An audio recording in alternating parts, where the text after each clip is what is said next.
প্রিয় ভিউয়ার্স, সবাইকে স্বাগতম নতুন আরেকটি ভিডিওতে।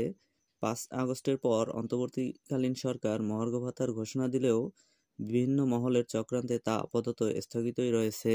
মহার্ঘ ভাতা দেওয়ার সিদ্ধান্তে বিরোধিতা করেন বিএনপির মহাসচিব মির্জা ফখরুল ইসলাম আলমগীর। এরপর সেই পালে আরও হাওয়া লাগিয়ে দেন ব্যারিস্টার রুমিন ফারহানা। আজকের ভিডিওতে মহার্ঘ ভাতা বিরোধিতা করে রুমিন ফারহানা কি বলেছেন সেই সম্পর্কে বিস্তারিত জানবো, তাই ভিডিওটি না টেনে সম্পূর্ণ ভিডিওটি দেখুন।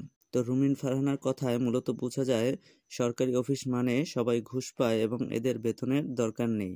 তিনি হয়তো শুধু আমলাদের কথা বলেছেন, আমলাদের সাথে যে লক্ষ লক্ষ কামলা কর্মচারী আছে তিনি হয়তো বা তা জানেন না।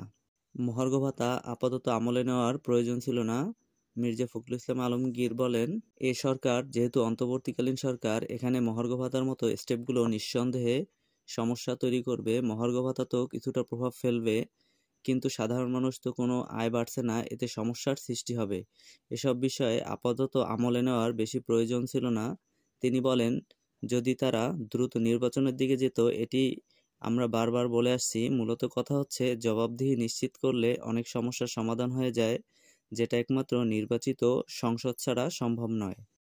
এছাড়াও দৈনিক ইত্তেফাক, সমকাল, প্রথম আলোর মতো পত্রিকাগুলো মহার্ঘ ভাতার বিরোধিতা করে লেখেন, সরকারি কর্মকর্তা কর্মচারীরা আপাতত পাচ্ছেন না মহার্ঘ ভাতা। জানুয়ারি থেকেই এ ভাতা কার্যকরের যে প্রাথমিক সিদ্ধান্ত নেওয়া হয়েছিল, অর্থনীতির বর্তমান টালমাটাল পরিস্থিতিতে সেখান থেকে সরে এসেছে অন্তর্বর্তী সরকার। মহার্ঘ ভাতা বাস্তবায়ন হলে হ্রাস টানা যেত না মূল্যস্ফীতির, সমাজে দেখা দিত বৈষম্য। এমন শঙ্কায় সব মহল থেকে সরকারের এই উদ্যোগ নিয়ে সমালোচনার ঝড় ওঠে। এ পটভূমিতে সবকিছু বিবেচনায় নিয়ে মহার্ঘ ভাতা থেকে কিছুটা পিছিয়েছে সরকার। তবে অর্থনৈতিক স্থিতিশীলতা ফিরে এলে নতুন অর্থবছরে বাজেটে বিষয়টি বিবেচনা করা যেতে পারে। অর্থ মন্ত্রণালয়ের সূত্রে এসব তথ্য জানা গেছে। দৈনিক ইত্তেফাক পত্রিকায় লেখেন, অর্থনীতির বর্তমান টালমাটাল পরিস্থিতিতে সরকারি কর্মকর্তা কর্মচারীরা আপাতত পাচ্ছেন না মহার্ঘ ভাতা। অর্থ মন্ত্রণালয়ের সূত্রে জানা গেছে, বৃহস্পতিবার 23 জানুয়ারি প্রধান উপদেষ্টার কার্যালয়ে ভাতা সংক্রান্ত নথি পাঠানোর সায় না দিয়ে ফেরত পাঠিয়েছেন। তারা জানিয়ে দিয়েছেন, বর্তমান অর্থনৈতিক পরিস্থিতি বিবেচনায় আপাতত এ ভাতা দেওয়া সমীচীন হবে না। পরে পরিস্থিতি স্বাভাবিক হলে বিষয়টি ফের বিবেচনায় করা যেতে পারে। তো এই ছিল আজকের ভিডিওতে। ভিডিওটি ভালো লাগলে একটি লাইক দিয়ে সাথেই থাকুন।